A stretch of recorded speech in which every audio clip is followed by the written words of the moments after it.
Now, just a few days old, the universe of Eve Echoes is ripe for exploring, and recently the game's developers reached out to me and asked if I wanted to do exactly that in this sponsored video. So the game launched on the 14th of August and is available on both Android and iOS. Do take a look at the links in the video description and check it out. The mechanics behind Eve Echoes may, in some respects, feel reminiscent of traditional mobile games, but the truth is, there is a far deeper thoroughbred born into the development philosophy of Eve Echoes. The mechanics in this game, the timers, the unlocks, the progression, all existed in Eve Online many years before mobile games were even conceived. Yet, as Eve makes its transition to the mobile space, the game mechanics couldn't be better suited to the platform. It almost feels like an ideal match. At this point, Eve Online is an extremely well-established world, and many of you will have either played it or heard about it. Quite likely more than a few of you will have read the epic tales of player intrigue that permeates throughout the game. I first played Eve Online back in 2003 during the beta period, and continued to play it for a long time after launch. Over the past decade and a half, I've returned to the game from time to time, and there's always been one thought that always strikes me. If only I knew back then, at launch, what I know now.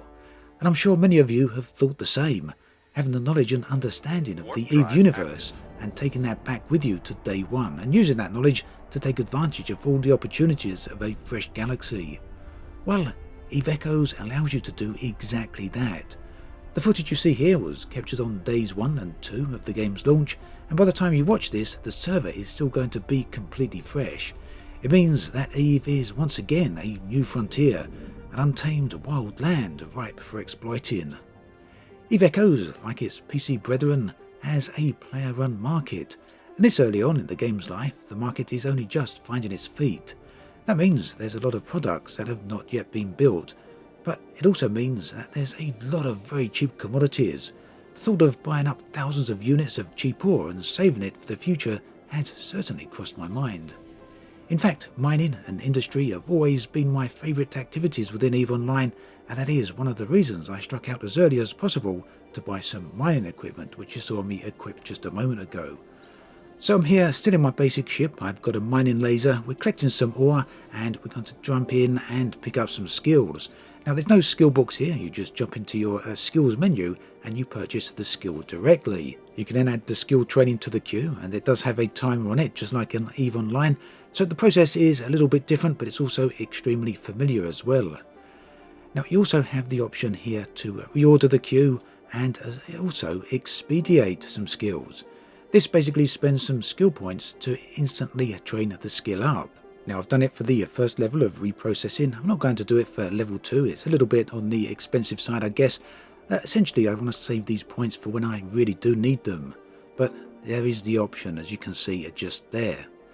So let's jump back into the game and see how we're doing with the ore collecting. We've got our cargo hold 80% complete. I was going to fully complete the cargo hold, go up to 100%, but just as I was thinking about that, the asteroid popped. There we go. Completely mined out. So rather than progressing on to another asteroid, I thought why not head back to a station and reprocess this ore. Now the interesting thing about this is that we don't need station services to actually do this. We can reprocess it ourselves. We just look at our cargo hold it down on the material, and we get the option to reprocess. As simple as that, as long as you've got the relevant skills. And of course, as your skills increase in reprocessing, the more minerals you'll actually get from any one particular piece of ore. So bottom line, it's definitely worth training up those skills. Stepping over to the industry screen for just a second, let's have a look at manufacturing. Of course, we need the minerals we just found, as well as many other different commodities to actually manufacture things. Now this early on in the game, I obviously haven't got the ability to manufacture anything just yet, but we can see here how this actually works. And it's pretty streamlined. In fact, more or less everything in Eve Echoes is extremely streamlined. We can just select an item here, it tells us what commodities we need. We can then pump in the details and purchase everything directly from there. Very, very straightforward. But of course, straightforward doesn't mean easy. EVE Online and Eve Echoes are not easy games. They do take time commitment, they do take a dedication. Be aware of that. This is a genuine Eve game, albeit a streamlined one. And that streamlining extends to many different other activities.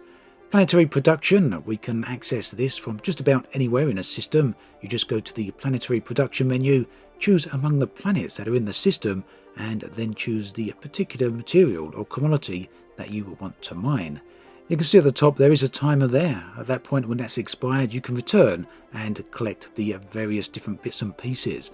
And again, this is affected by your skills, so if you want to go into the Planetary Production trade, then make sure you trade up the skills. In fact, pretty much everything is heavily skill dependent in EVE. And that kind of brings me on to the various different types of ships. Of course, you can have frigates, you can have cruisers, battleships, industrial ships, and more. Now, the larger ships, such as the Titans, are not in here just yet, but the developers have said they will make an appearance at a future date. At any rate, checking out the ship tree will show you all the ships that are available, all the dozens of different designs, and yes, the ships in EVE do look very, very good. You can also get all the details that you could possibly want about each particular ship. Now, corporations. This is a thing indeed. If you want to get anywhere in EVE, you're probably going to want to join up with another group or corporation. These are easy to find. You can simply use filters and highlight the types of activities that you're interested in and then search among the available corporations. As of the moment I was playing here, which was day 2 of the server, there wasn't a huge number of corporations, so it was a little difficult to actually try and get into one. But over time, this will expand without doubt. So essentially, the developers have made it very easy to find corporations as well as given the options to sign up. You just click on the little plus icon at the bottom there and fill in your application and wait for it to be accepted. Now, for me, one of the things that has always been a bit of a catch-22 situation for EVE Online is the amount of time it takes to do anything. I mean, everything in the game is a huge commitment, and that for sure is a part of its appeal. But in the end, on PC, I just found that I didn't have the time that needed to achieve all the things I wanted to achieve. EVE Echoes then kind of attacks this in a very direct way. It's kind of interesting how EVE Echoes manages to be pick up and play, but also involved at the same time. The streamlined aspect of the game means that approaching various activities is overall simpler than with EVE Online, yet at the same time that doesn't detract from the game's complexity, as EVE still has all of the depth. I think for me, the biggest downside is the same downside to any large-scale mobile game. If you want to sit and play for a few hours in a session, then it is a huge drain on the battery. Screen real estate is also an issue, as with any mobile game, but NetEase, to their credit, have done a great job in this regards. They've managed to condense the interface down enough so that you can still enjoy the game, whilst at the same time making the interface plenty accessible, but it's hard at times not to feel a little cramped. But in the end, I didn't find this detracted from the overall experience, which is one that is very much EVE-centric. Elsewhere in the game, an activity I particularly enjoyed were the encounters. I found these quite varied, and in fact the combat clip you saw a moment ago was from one such mission that I picked up from the news encounters. These give you an assignment to complete with a fixed reward. Of course, you can also gain money during the mission, for example from the bounties on killing NPC enemies. Now, I actually found a nice way to make some quick cash early on.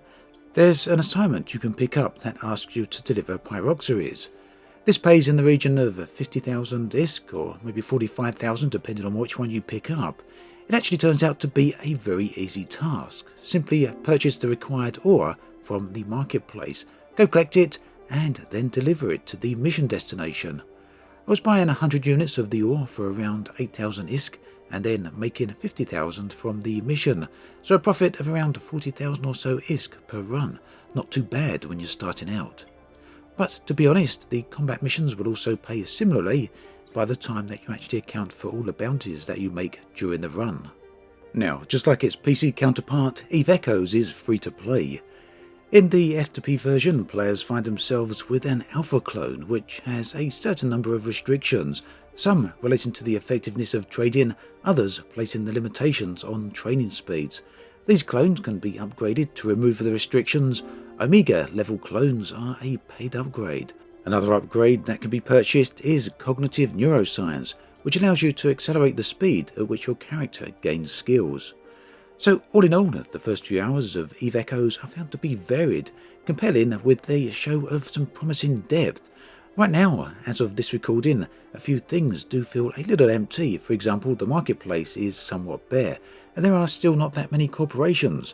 But this is actually nice in its own way, because it places Eve in a place that it hasn't been in for a decade and a half. It's a new, fresh world, and it feels very much like a frontier land where anything is possible. I found Eve Echoes to be an enjoyable experience then, and it's a game, just like EVE Online, into which you can invest hours, days and many months of time. I also felt that the new streamlining of mechanics made the game much easier to get into without dumbing it down. I also felt that it's compelling enough to constantly pull me to the next step. One more mission, one more upgrade, one more purchase, and so on. And like I say, right now the game has the benefit of being a fresh, untapped world where those with the knowledge can make a mark, whilst those who are new have plenty to explore and discover. As always, thanks for watching, and I'll catch you guys and girls next time.